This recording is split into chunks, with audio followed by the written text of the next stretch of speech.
In Mexico, after overcoming an impasse with the Norwegian mediating party, the agenda of negotiations between the government of Venezuela and the opposition has resumed. The migratory crisis in South and Central America worsens. Nearly 20,000 migrants huddled in Necoclí, Colombia, expected to cross the border with Panama. And according to exit polls, Olaf Scholz's left-leaning Social Democratic Party leads parliamentary elections in Germany. Hello and welcome to teleSUR. I'm José Daniel López in Quito, Ecuador, and this is from the South. After overcoming an impasse with the Norwegian mediating party, the agenda of negotiations between the government and of Venezuela and the opposition resumed in Mexico. Representatives of the government of Venezuela and the Norwegian team affirmed that the new round of talks will be resumed as soon as possible after the Venezuelan delegation requested explanations from the Norwegian team for some statements made during the General Assembly of the United Nations. Once the inconvenience was resolved, the representations of the Venezuelan executive announced the continuation of the talks. They will resume activities with the unitary platform. We hope that the meetings will be fruitful and constructive as we already have. Is there any agreement on issues like the judicial system? And you have sent a message to Mr. James Story. You will release news soon. Thank you. Earlier, Jorge Rodriguez explained that the Venezuelan government requested an official clarification from the Norwegian mediating party after the statements made by the country's delegation during the UN General Assembly. Que se presentó una situación.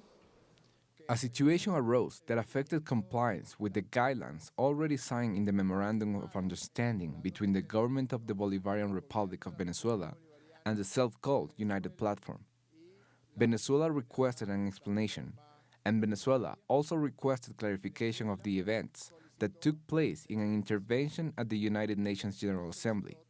We have been in permanent contact these days with the delegation of the self-called United Platform, and also with the Norwegian facilitating team, as well as with the representatives of the country and headquarters, and the representatives of the accompanying countries, the Russian Federation and the Kingdom of the Netherlands, indicating that we were waiting for this situation to be rectified in order to resume the process that we have not interrupted. Así como los representantes. The representative of Norway, Dag Nylander, regretted the statements made by his country's delegation during the United Nations General Assembly and affirmed that Norway will approach the dialogue process with impartiality.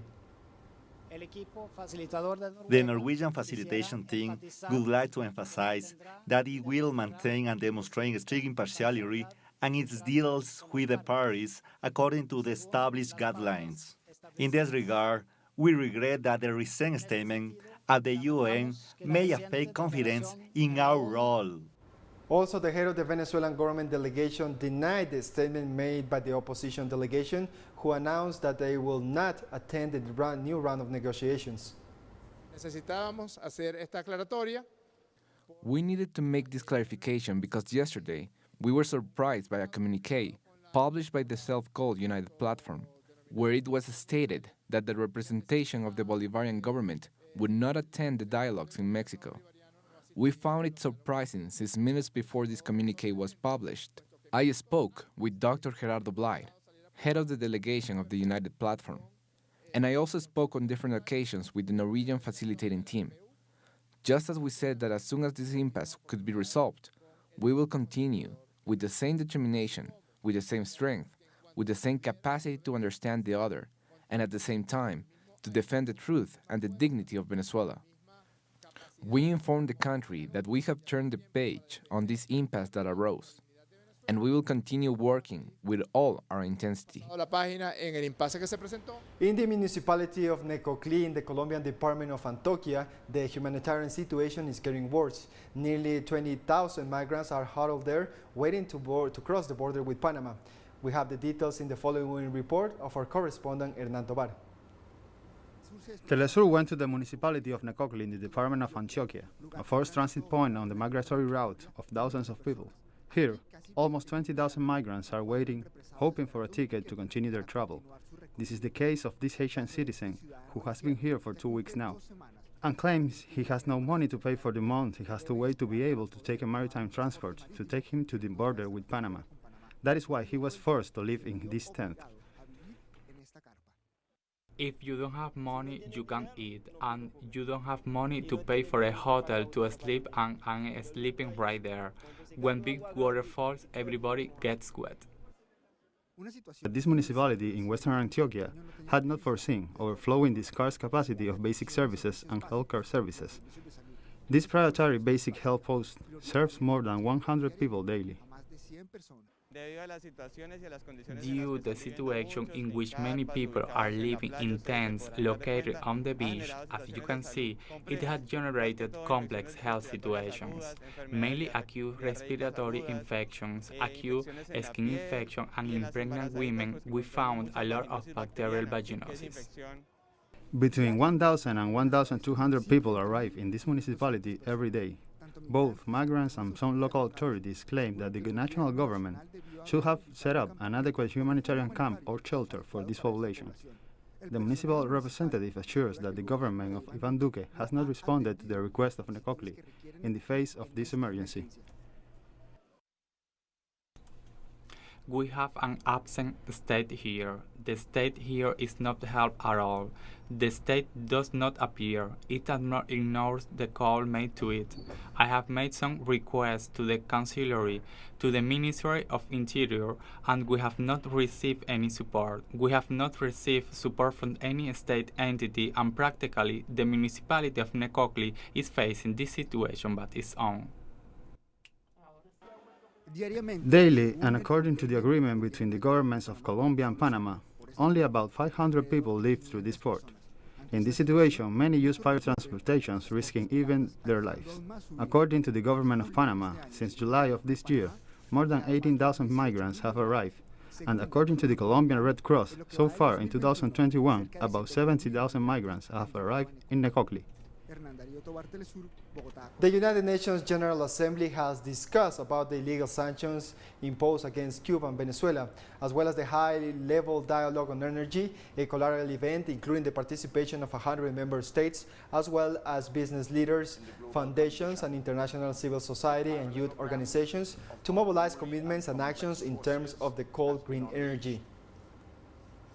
I would also convey Russian Foreign Minister Sergei Lavrov pointed out that the United States is trying to impose a global order governed by double standards.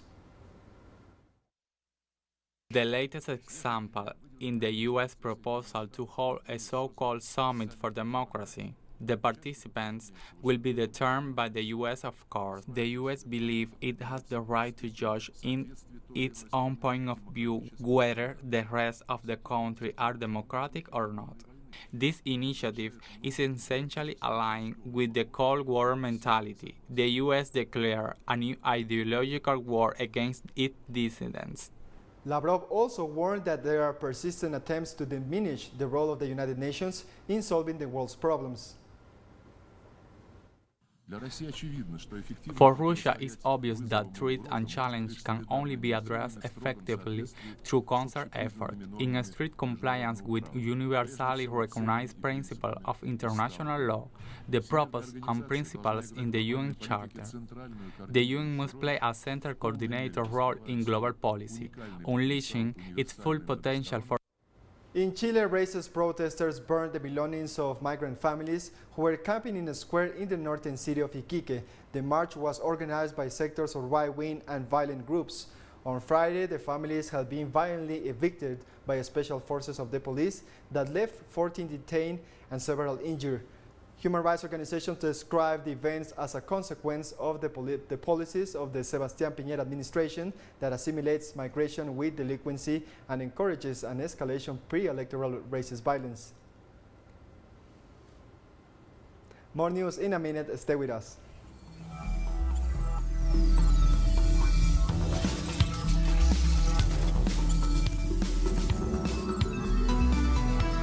Welcome back. Germans headed to the polls on Sunday in parliamentary elections that marked the end of Angela Merkel's 16 years in office. Over 60 million citizens over the age of 18 were eligible to vote. They were called to choose the lower house of the federal parliament, the Bundestag. According to exit polls, Olaf Scholz's left-leaning Social Democratic Party is narrowly ahead of Armin Laschet's Conservative Party, Merkel's political organization. Once the final results are announced, the leading party must begin coalition negotiations to form the new government. The leader of the Germany's SPD party, Olaf Scholz, talked about the preliminary results that put him and his party with a slight lead.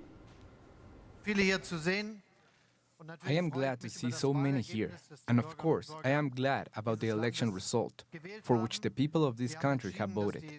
They have decided that the Social Democratic Party will go up, and this is a great success. But that this is possible, that the polls have developed so well, that we now have the first projections that show that the SPD has a lot of support from the people of this country.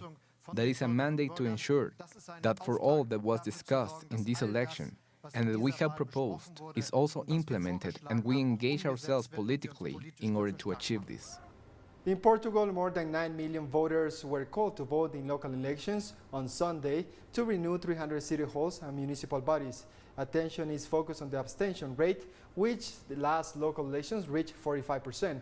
Over 20 political parties have been registered, although the big winner is expected to be the Socialist Party of Prime Minister Antonio Costa, that rules the country since 2015. Among the main challenges facing the Portuguese municipalities are completing the process of decentralization of powers, reversing the 2013 administrative reform, and monitoring the COVID-19 crisis. Dozens of protesters gathered on Sunday in Stigma Square in Athens to demonstrate against femicide. The protest took place at a Greek parliament and was sparked by an increase in the number of murders in the country of women at the hands of their husbands or partners. They asked for the femicide to be included in the penal code. Earlier this year, 20-year-old British-born Caroline Crouch was found dead next to her baby in a suburb of Athens. Her husband eventually confessed her murder. We ask for intermediate support measures for the victims of violence. We ask for the term femicide to be included in the penal code. We ask for more structures that can give shelter to these women that have to escape an abusive relationship.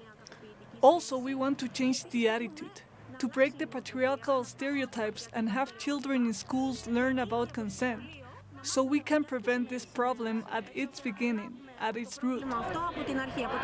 Pope Francis on Sunday called for an inclusive world and urged people not to close doors on migrants as the Catholic Church marks the World Day of Migrants and Refugees. During his Sunday's Mass in St. Peter's Square, Pope Francis encouraged people to take a special note of the Angels Unawares sculpture in the square, which depicts migrants and refugees from all cultural and racial backgrounds and from different historical periods. Earlier, the Pope denounced border closures, a measure he described as a root of many evils in history and of the absolutism that often maintain dictatorships and extreme violence towards those who are different. Today, we celebrate the World Day of Migrants and Refugees, which this year has the theme, Towards an Ever Greater Us. It is necessary to work together without prejudice and without fear, placing ourselves beside those who are most vulnerable, migrants, refugees, displaced persons, victims of trafficking, and the abandoned. We are called to build an even more inclusive world that excludes no one. Evacuations have begun in the coastal Indian states of Odisha and Andhra Pradesh ahead of the expected arrival of Cyclone Gulab. The phenomenon is expected to start the landfall process from Sunday evening, and the country's meteorological department has already issued a red alert for both states. The Indian Navy has kept naval ships and aircraft on standby for rescue and relief operations. Some trains were cancelled and some others rescheduled for the safety of passengers and train operations. Besides Andhra Pradesh and Odisha, several other states such as Bengal, Chhattisgarh and Telangana had put on alert for heavy rainfall. On the Spanish island of La Palma, the Cumbre Vieja volcano registers its highest peak of seismic energy after 6 days of eruptive activity. According to the National Geographic Institute in the Canary Islands, this is the highest peak of seismic energy registered since the beginning. The last evacuated neighborhood on the island are Tajuya, Tacade de Abajo, and Tacande de Arriba, with about 160 people who managed to take shelter with their families and friends, for a total of 6,200 evacuated to date. Meanwhile, state security forces and civil protection authorities are carrying out an emergency deployment to take the people of the affected areas. The first eruption of the Cumbre Vieja volcano took place last Sunday and has already affected more than 220 hectares. And we have more stories coming up after one last break, so stay tuned.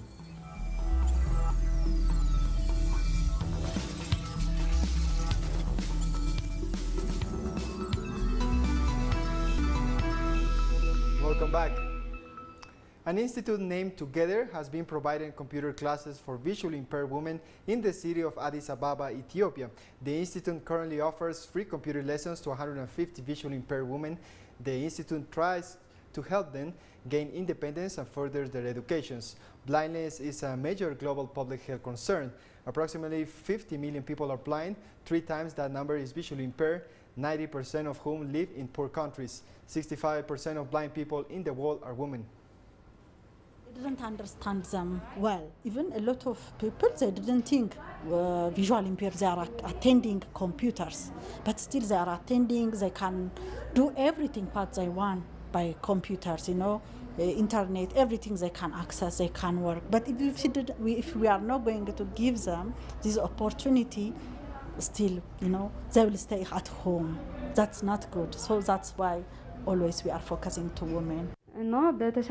If I know how to use the computer, my work will be easier. Because instead of asking people for help, I can write and learn on my own, and I can achieve great things.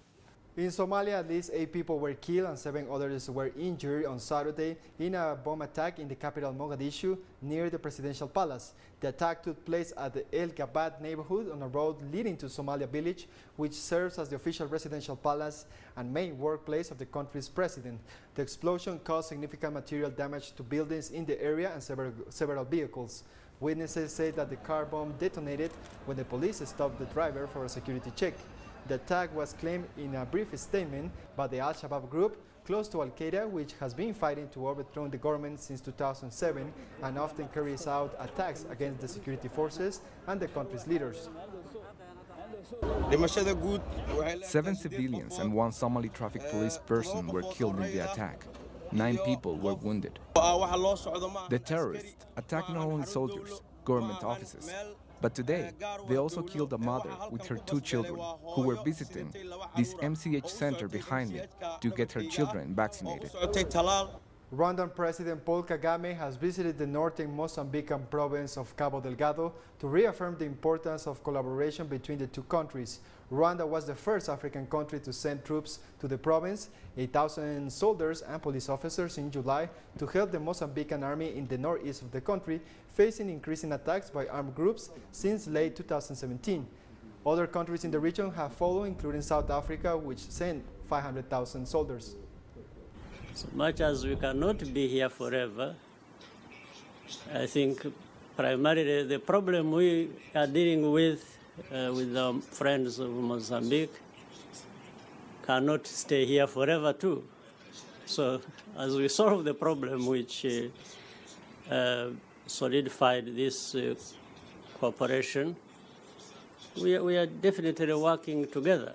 I don't see any insurmountable problem here, whether it is fighting against insurgents, dealing with terrorists, and at the same time dealing with development matters that are being talked about. I don't see any insurmountable problem. Swiss voters have backed same-sex marriage in a referendum held on Sunday. More than 60% supported the measure. Switzerland was one of the last countries in Western Europe where same-sex marriage remained illegal. The country has allowed couples to register partnerships since 2007, but some rights are restricted. The measure will make it possible for couples to adopt unrelated children and for married lesbian couples to have children through sperm donation. I am extremely happy to see that the result is worthy of the work invested, of the campaign and of the state. It is true that it is extremely positive and that I am in fact surprised. I expected with the campaign we had in front of us to see less cheerful results. What we can see is that the Swiss people have indeed given a very massive yes in the ballot box. This is a historic day for Switzerland. A historic day for equal rights for people of the same sex who love each other, and a symbolic day for the whole LGBT community. Yes, it is really a very important day. And we come to the end of this news brief, but remember you can find this and many other stories as always in our website at telesurenglish.net. And join us on social media, Facebook, Twitter and Instagram. For TeleSUR English, I'm Jose Daniel Lopez. Thank you for watching.